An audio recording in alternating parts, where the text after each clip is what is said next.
Hello बच्चों, चलिए प्रश्न को पढ़ते हैं। पृष्ठधर पत्ती की भीतरी रचना का वर्णन चिन्हित चित्रों की सहायता से करो।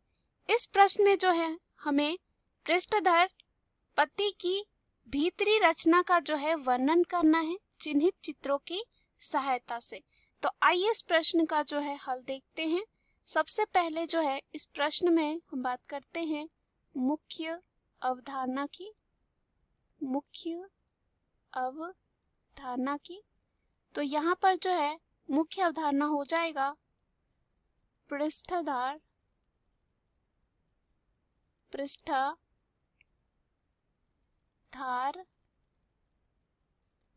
पत्ती या जिसे कहते हैं द्विबीज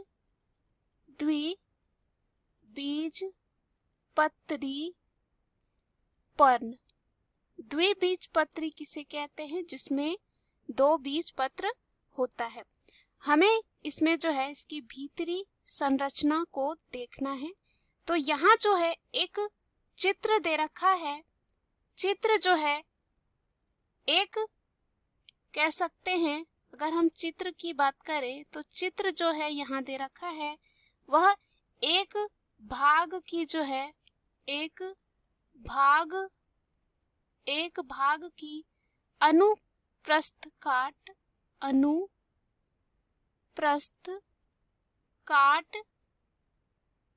का जो है विस्तृत चित्र है और हम कह सकते हैं पृष्ठाधार पत्ती की भीतरी रचना का जो है यह चित्र है। हम देखते हैं इसमें क्या क्या मौजूद होते हैं। तो सबसे पहले हम बात करें अगर पृष्ठाधार पत्तियां या द्विबीजपत्री पादपों में जो है ये मिलती है।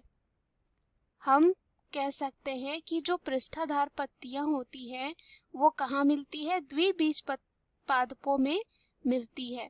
उसके बाद इस प्रकार की पर्णों की केवल एक ही सतह जो होती है, एक सतह, यानी कि जो ऊपर की सतह होती है वो क्या होता है, उसमें जो है सूर्य का प्रकाश सीधा पड़ता है। सूर्य का प्रकाश जो है क्या होता है, सीधा आकर पड़ता है।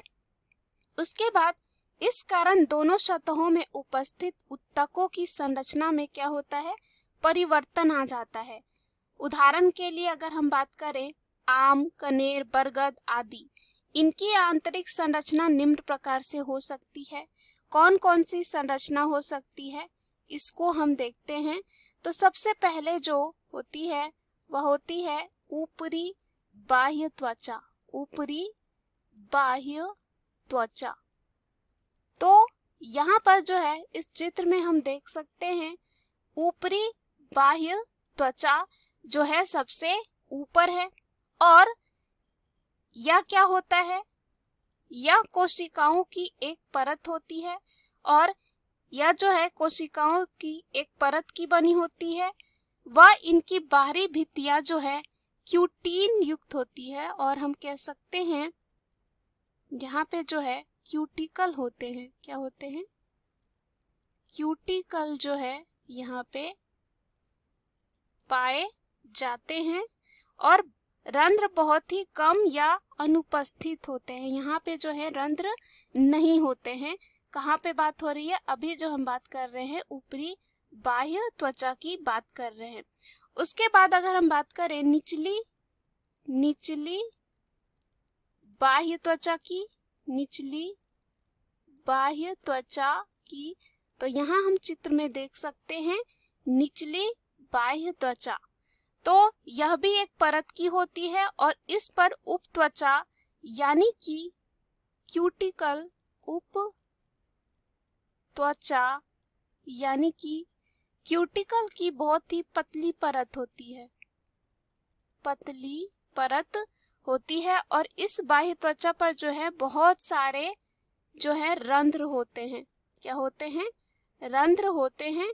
यहाँ पे जो है निचली बाह्य त्वचा में रंध्र ज्यादा होते हैं लेकिन ऊपरी बाह्य त्वचा में बहुत ही कम या अनुपस्थित होते हैं। उसके बाद हम बात करें ये जो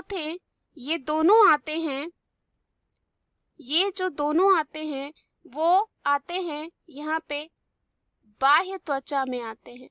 ये ऊपरी बाह्य त्वचा और निचली बाह्य त्वचा जो आते हैं वह आते हैं बाह्य त्वचा में।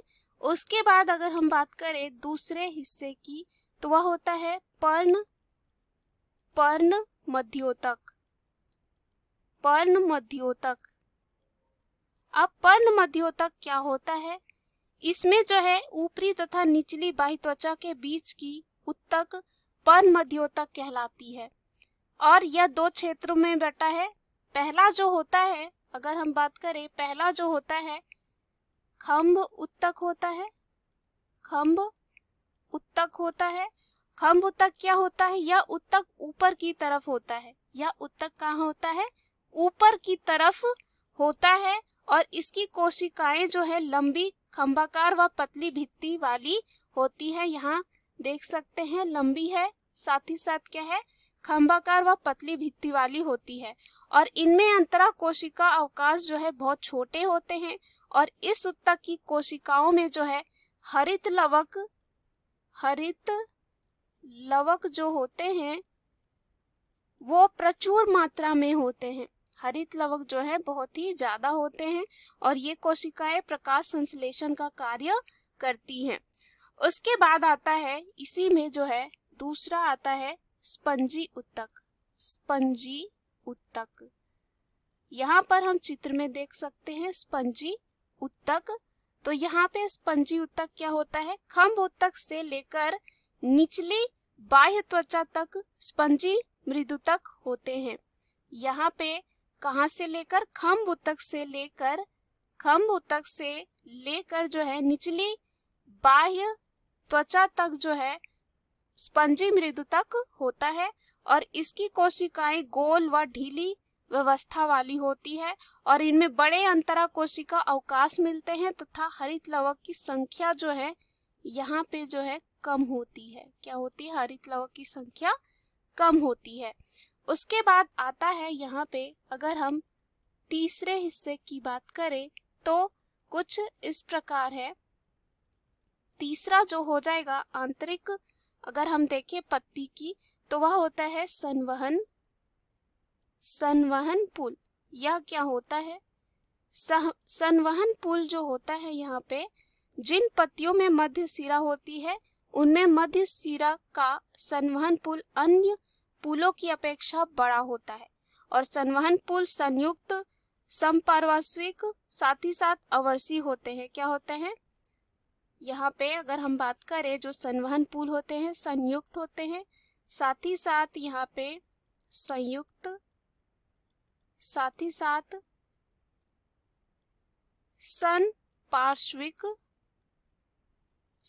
पार्श्विक जो है यहाँ पे ये होते हैं।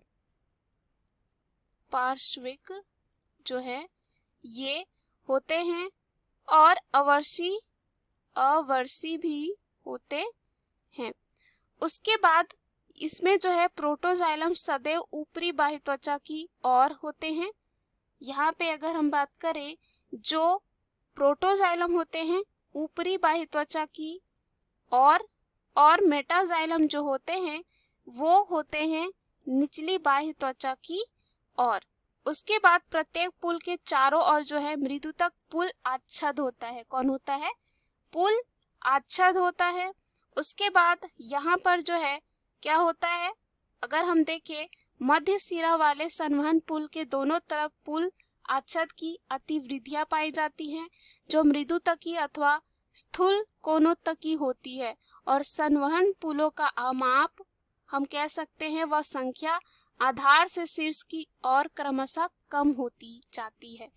उसके बाद यहाँ पर जो है छिद्र भी पाया जाता है, साथ ही साथ उपरंध्रीय गुहिका होती है। उसके बाद यहाँ पे जाइलम और फ्लोएम भी होते हैं। मुख्य अवधारणा के आधार पर हमने सिद्ध कर लिया है कि पृष्ठाधार पत्ती की भीतरी रचना जो है किस तरह होती है चित्र के द्वारा। आशा करती हूँ यह प्रश्न आपको समझ में आया होगा। धन्यवाद।